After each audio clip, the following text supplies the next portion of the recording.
What's up, guys? It's Caleb Cocker and welcome back to another American Ninja Warrior video. Today we are ranking every single season of American Ninja Warrior. This is my second video like this. If you want to see my ranking 10 seasons, I've changed a bit since that video, and now I have this one that's taking into account the recent season that concluded a couple months ago, which was American Ninja Warrior Season 11. So let's get right into this. So number 11, we have ANW 1. Everything was bad about this season. I understand they're still trying to figure out how to work everything, but again, without this season, we wouldn't have what we have today. But so it's appreciated for that. There's not necessarily a bad season of American Ninja Warrior, but this is where to look if you want one. Sasuke was interesting, like the only interesting part was worth watching. So if you can find it, I forget what Sasuke tournament it is that ANW 1 was. Basically, they had to qualify in America, and the top 10 would make it to Japan. After a few rounds of doing qualifying in the city finals, and then some beach trials thing, which was strange, but they did eventually make it. And then Levi Muhlenberg was the last man standing, falling on the Shin cliffhanger. So props to him. We haven't seen him in a long time. If you want to see my top 20 American Ninja Warriors of all time, he's in that list. I'll explain more about that in that video, so go check that out. Number 10, we have ANW 7. It was a good season leading up to Vegas. So, like, a terrible ending. It just left a sour taste in my mouth. Thinking about it, like, for the rest of the seasons, it's like all the good stuff is masked by the big controversy between Jeff and Isaac in that season. So that just, I didn't appreciate that, and then it was kind of confusing that they had a military city. I guess it was interesting. But I'm glad that we had our first winner, even if it was under those circumstances. Number 9, we have American Ninja Warrior Season 2. I love Boot Camp, which is one of the weird people that do, but I don't know why. I just like Boot Camp, and it was interesting to me. Like, it was fun to watch. I like Survivor a lot, so maybe that had to do something with it. But it was with American Ninja Warrior obstacles, so it was kind of interesting. They had a poor execution of everything though, because there was also, I believe there was some controversy in that season as well, surrounding someone at the boot camp that I forget all the stuff about it, but there is definitely some stuff about that. I mean, qualifying and city finals were terrible because they haven't improved the obstacles. David Campbell was the last man standing, so that was very fun to watch. David Campbell's really great ninja. He's been around every single season.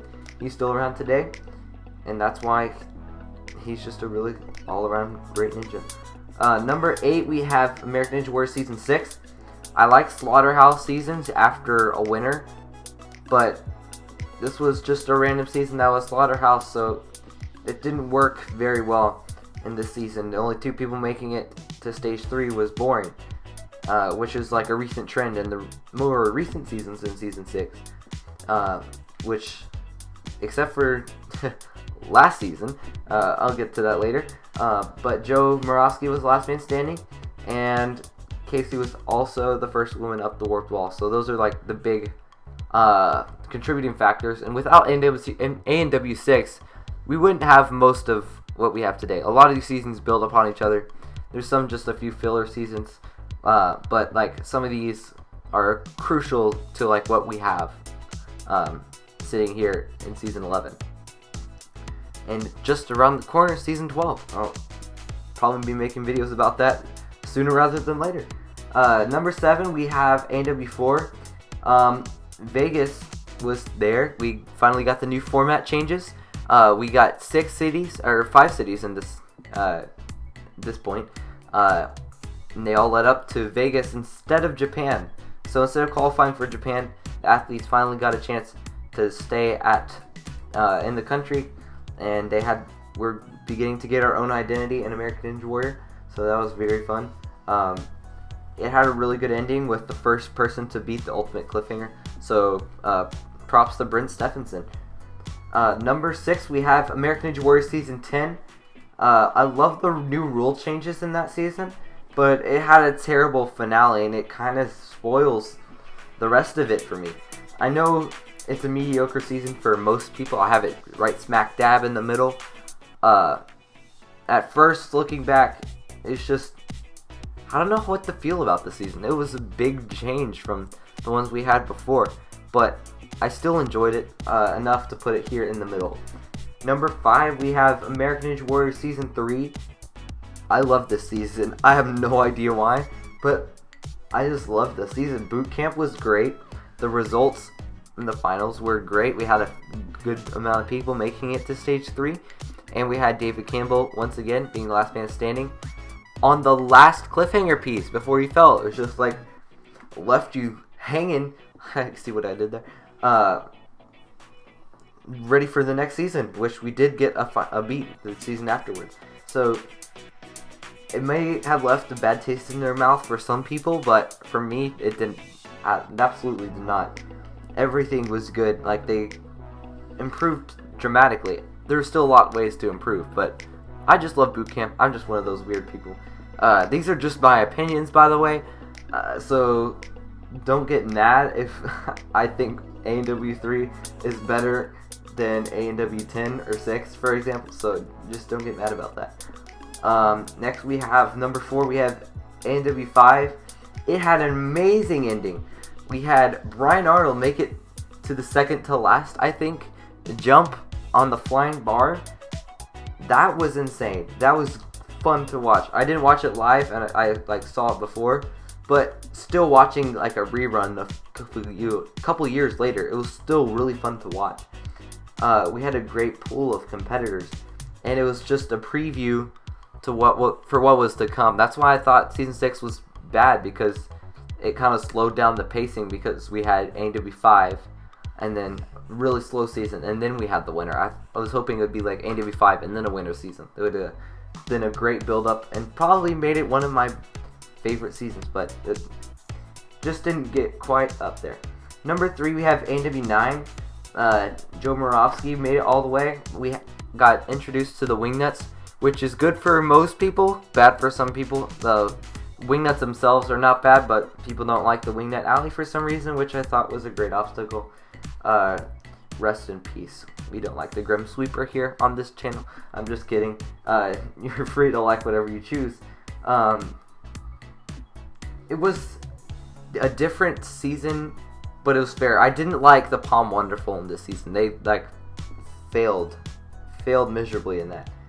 So that's why they didn't do Palm Wonderful the year after, which is a blessing.